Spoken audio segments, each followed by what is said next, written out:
धडा 24वा. आपण परिसर धोक्यात आणत आहोत का? पूर्वी माणूस शेती करत असे, झाडे लावत असे. या झाडांवर अनेक पक्षी घरटी बांधत. पूर्वी एका गावाहून दुसऱ्या गावी माणसं पायी, घोड्यावरून अथवा बैलगाडीनं जात. त्यामुळे आता जसं गाड्यांच्या धुरामुळे हवेचं प्रदूषण होतं ते होत नसे.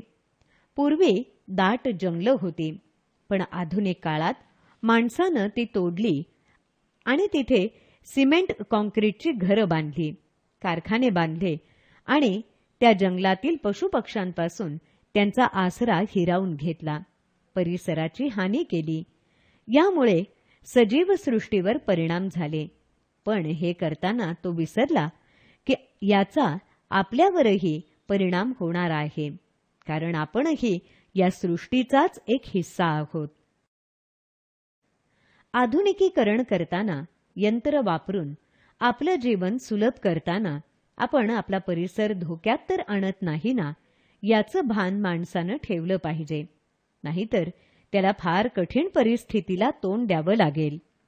मुलांनो, या पाठामध्ये आपण एकीकडे विकास होत असताना पर्यावरणाचा ऱ्हास कसा होत आहे आणि तो थांबवण्यासाठी आपण काय केलं पाहिजे हे बघूया. आपण शिकणार आहोत माणसाचा विकास. परिसरातील गोष्टींचा बारकाईनं अभ्यास करून माणूस नवीन पदार्थांची निर्मिती करू शकतो, कारण सर्व प्राण्यांपेक्षा माणूस अधिक बुद्धिमान आहे. उदाहरणार्थ, 150 वर्षांपूर्वी संशोधकांना खनिज तेलाचा शोध लागला. हे उपयुक्त इंधन वापरून चालवता येतील अशी वाहनं तंत्रज्ञानाच्या विकासामुळे माणसानं निर्माण केली. वाहतुकीसाठी रस्ते आणि लोहमार्ग निर्माण केले. इंधनावर चालणारी अनेक अद्ययावत यंत्र आपण घरात, कामाच्या ठिकाणी वापरतो. विजेच्या उपकरणांमुळे आपले कष्ट किती कमी झाले आहेत. कामासाठी लागणारा वेळ कमी झाला आहे.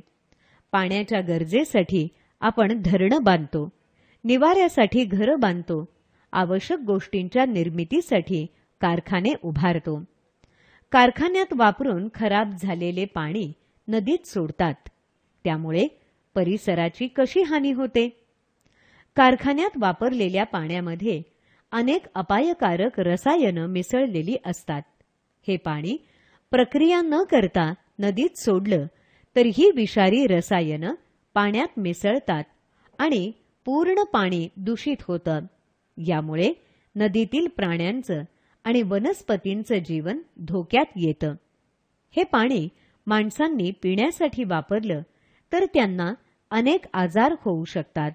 उलट्या, ताप, जुलाब इत्यादी आजारांबरोबर मेंदूचे विकार, फुफ्फुसांचे आणि मूत्रपिंडांचे आजार अशा गंभीर आजारांनाही काही वेळेस तोंड द्यावं लागतं.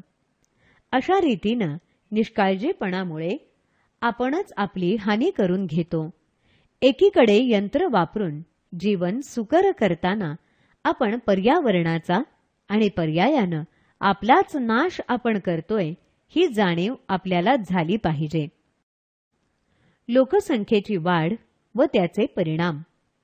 गेल्या 60 वर्षात आपल्या देशाची लोकसंख्या तिपटीनं वाढली. आज आपल्या देशाची लोकसंख्या 125 कोटी इतकी आहे. तंत्रज्ञानाच्या विकासामुळे, इंधनाच्या उपलब्धतेमुळे शहरातील कारखान्यांची झपाट्यानं वाढ झाली.